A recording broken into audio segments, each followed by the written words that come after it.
মাজুলীত প্ৰচাৰ অভিযান কেন্দ্ৰীয় মন্ত্ৰী সৰ্বানন্দ সোণোৱাল আৰু ৰাজ্যিক বিজেপিৰ সভাপতি দিলীপ শইকীয়া আমি পোনপটীয়াকৈ মাজুলীলৈ লৈ গৈছো। ভোগ কৰিলে আৰু হিতাধিকাৰী কোনোদিনেই সেই আঁচনি ধন ভোগ কৰিবলৈ সুযোগ নাপালে। তেখেতসকলৰ দুৰ্নীতি ভ্ৰষ্টাচাৰ আৰু পৰিয়ালতন্ত্ৰ ৰাজনীতিয়ে তেখেতসকলৰ ব্যক্তিত্ব মলিন হ'ল, শাসন ব্যৱস্থাত কলিমা সানিলে আৰু গোটেই ভাৰতবৰ্ষৰ শাসন ব্যৱস্থাটোৱে তেখেতসকলে ভাঙি ছিঙি চুৰমাৰ কৰিলে। ৰাইজৰ প্ৰতি সমৰ্পিত ভাৱনাৰে সেৱা আগবঢ়াটো হৈছে আমাৰ ভাৰতবৰ্ষৰ গণতন্ত্ৰৰ মূল লক্ষ্য আৰু উদ্দেশ্য।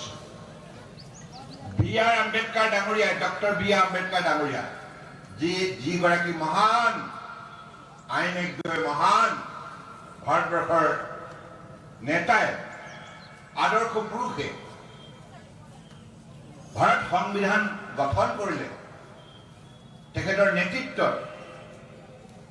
আৰু সেই সংবিধানখনৰ মূল লক্ষ্য হ'ল যে ভাৰতবৰ্ষত বসবাস কৰা প্ৰতিগৰাকী নাগৰিকে যাতে মৌলিক অধিকাৰ সঠিকভাৱে ভোগ কৰিব পাৰে আৰু প্ৰতিগৰাকী নাগৰিকে সন্মান সহকাৰে ভাৰতবৰ্ষৰ বুকুত জীৱন নিৰ্বাহ কৰিব পাৰে।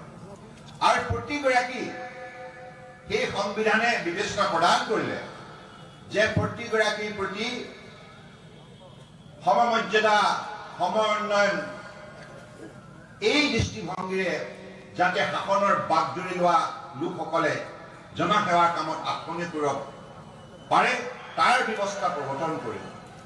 গতিকে ইমান সুন্দৰ ভাৰতবৰ্ষৰ এই বিশাল গণতান্ত্ৰিক ৰাষ্ট্ৰখনত যি সংবিধানখন প্ৰদান কৰিলে, আজি এই সংবিধানখনে আমাৰ গণতন্ত্ৰৰ আত্মাস্বৰূপ।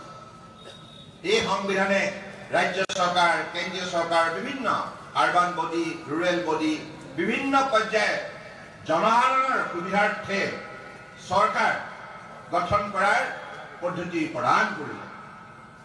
আৰু সেইবাবে এই ব্যৱস্থাটোক যাতে জনসাধাৰণৰ স্বাৰ্থত কেনেধৰণে আটাইতকৈ বেছি প্ৰয়োগ কৰিব পাৰি তাৰ প্ৰতি লক্ষ্য ৰাখিয়ে আমাৰ আজি তাৰিখত মাননীয় প্ৰধানমন্ত্ৰী নৰেন্দ্ৰ মোদী ডাঙৰীয়াই কেৱল 10 বছৰ ভিতৰতে কংগ্ৰেছে ভাঙি ছিঙি চুৰমাৰ কৰা শাসন ব্যৱস্থাটো আজি পুনৰ সুসংগঠিত কৰি স্বচ্ছ আৰু নিকা নীতিৰে আজি সুশাসন ব্যৱস্থা ভাৰতবৰ্ষৰ জনগণক উপহাৰ দিয়ে।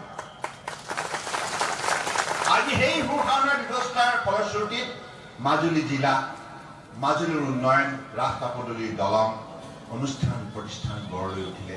ঠিক তেনেধৰণে সমগ্ৰ ভাৰতবৰ্ষতে প্ৰতিখন জিলা, প্ৰতিখন গাঁও এনেধৰণে পৰিৱৰ্তনৰ মুখ দেখিবলৈ সক্ষম হ'ল। আৰু বিভিন্ন লোকৰ নামত আবণ্টিত ধন স্বচ্ছ আৰু নিকা পদ্ধতিৰে হিতাধিকাৰী যাতে শতকৰা 100% লাভ কৰিব পাৰে তাৰ বাবে ব্যৱস্থা প্ৰৱৰ্তন কৰিলে মোদী ডাঙৰীয়াই।